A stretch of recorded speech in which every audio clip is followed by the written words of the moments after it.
Hi வணக்கம், welcome to positive tribes. இன்றைக்கி வழக்கம் போல் ஒரு குட்டி கதை தான். ஒரு கிராமத்தில் ஒரு ஆடு மேய்ப்பவர் இருந்தாராம். அவர்கிட்ட நிறைய ஆடுகள் இருந்துச்சு.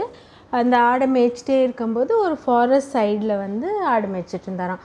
அப்போ அங்கே ஒரு குட்டி பூனைக்குட்டி மாதிரி ஒரு ஜந்து இருந்துதான். அப்புறம் அதை இவர் தூக்கிட்டு வந்திருக்காரு. வந்தப்புறம் தான் இவருக்கு தெரியுது அது ஒரு சிங்கக்குட்டி அப்படின்ட்டு. சரி பரவாயில்ல அப்படின்ட்டு அந்த ஆடுகளோடையே வளர விடுறாரு. அந்த ஆடு மாதிரி அது புல் சாப்பிடுது, ஆடு மாதிரியே அது எல்லாமே பண்ணுது. ஓகேயா? ஸோ இப்படியே போயிட்டே இருக்குது. அது ஒரு ஆடாகவே வளர்ந்துருது, தன்னை ஒரு ஆடாகவே உணருது. இதுக்கப்புறமா என்னாச்சு, ஒரு நாள் அந்த ஆட்டுக்கூட்டம் ஒரு அதே ஃபாரஸ்ட் ஓரமாக மேய்ஞ்சிட்டு இருந்தப்போ ஒரு பெரிய புலி ஆக்ரோஷமாக பாஞ்சு வந்துச்சான். ஸோ எல்லா ஆடுங்களும் பயந்து ஓடிச்சான். இந்த புலிக்கு இன்னொரு புலியை பார்த்தோன்னா ஒரே ஆச்சரியம். உடனே அது பக்கத்தில் போனப்போ அந்த ஆடுகள் மாதிரி இதுவும் பயந்து ஓடிச்சான். இதுக்கு ஒரே சர்ப்ரைஸ், என்னடா ஆடு ஓடுது, சிங்கம் கூட இடையில புலின்னு சொல்லிட்டேன், ஆக்சுவலி புலி இல்லை சிங்கம். ஸோ இந்த சிங்கமும் பயந்து ஓடுதே அப்படின்னு நினச்சிட்டு திருப்பி அதுக்கிட்ட போச்சான். அப்போ திருப்பியும் அது ரொம்ப தவிக்குது, சாரி என்னை விட்டுற, என்ன ஒன்றும் பண்ணிடாது அந்த மாதிரி.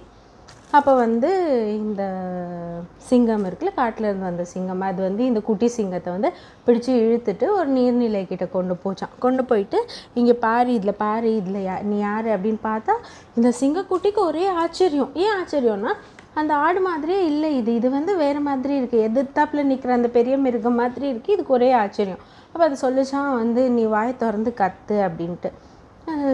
நல்லா சத்தமாக கற்று அப்படின்னா கர்ஜிச்சிச்சான். உடனே அதுக்கே அதெல்லாம் ஆச்சரியம் தாங்க முடியல. என்னடா நம்ம நமக்கு இதெல்லாம் முடியுமா, இந்த ஆப்போசிட்டில் நிற்கிற பெரிய மிருகம் போல தான் நம்மளும் இருக்கோமான்ட்டு. இந்த கதை எதுக்கு சொல்கிறேன்னா, நிறைய பேர் நம்மளை சுற்றி இருக்கிறவங்க நம்மளை டிமோட்டிவேட் பண்ணி நம்மளை சில விஷயங்கள் சொல்லி இதுதான் கரெக்டு, இதுதான் தப்பு அப்படின்னு நம்ப வச்சுருவாங்க. நம்மளும் அந்த நம்பிக்கையிலே போயிட்டுருப்போம். ஆனால் ஒரு சர்டன் பீரியட் ஆஃப் டைமில் நம்ம நம்பினதெல்லாம் உண்மை இல்லைன்னு நினைக்கும் போது we feel very heartbroken. So இதில் இந்த மாதிரி ஒரு சுச்சுவேஷனில் நம்ம இருக்கும்போது we should know to protect ourselves. Meaning நம்ம யார், நம்மளோட ரியல் ஸ்ட்ரென்த் என்னதுங்கிறத பற்றி நம்ம யோசித்து அதுக்கேற்ற மாதிரி நம்மளோட வாழ்க்கையை நம்ம அமைச்சிக்கிட்டோன்னா தான் நம்மளால் நம்ம வேண்டிய விஷயங்களை அச்சீவ் பண்ண முடியும். உங்களை சுற்றி இருக்கிறவங்க உங்களை பற்றி என்ன சொல்கிறாங்கங்கிறத நீங்கள் நம்ப ஆரம்பிச்சிங்கன்னா உங்களால் உங்கள் லைஃப்பை சந்தோஷமாக வாழ முடியாது. ஃபார் எக்ஸாம்பிள், உங்களை பார்த்து நீங்கள் ரொம்ப ரூடு, ஆரோகண்ட், ஈகோயிஸ்டிக் இந்த மாதிரியெல்லாம் சொல்லுவாங்க. இல்லை நீங்கள் வாவ், நீங்கள் கிரேட், நீங்கள் சூப்பர் அப்படின்னு சொல்லுவாங்க. இதையும் நம்ப வேண்டாம், அதையும் நம்ப வேண்டாம். எப்படி ஒரு கூடை நிறைய இருக்கிற ஆப்பிளில் ஒரே ஒரு ராட்டன் ஆப்பிள் இருந்துச்சுன்னா அது ஃபுல்லாக கெட்டு போயிடுமோ, அது மாதிரி தான் நம்ம என்வாயன்மெண்ட்டில் யாரெல்லாம் இருக்காங்க யாரெல்லாம் இல்லைங்கிறது ரொம்ப முக்கியம். ஏன்னா அதோட இன்ஃப்ளூயன்ஸ் நம்ம மேலே ரொம்ப நிறையா இருக்கும்.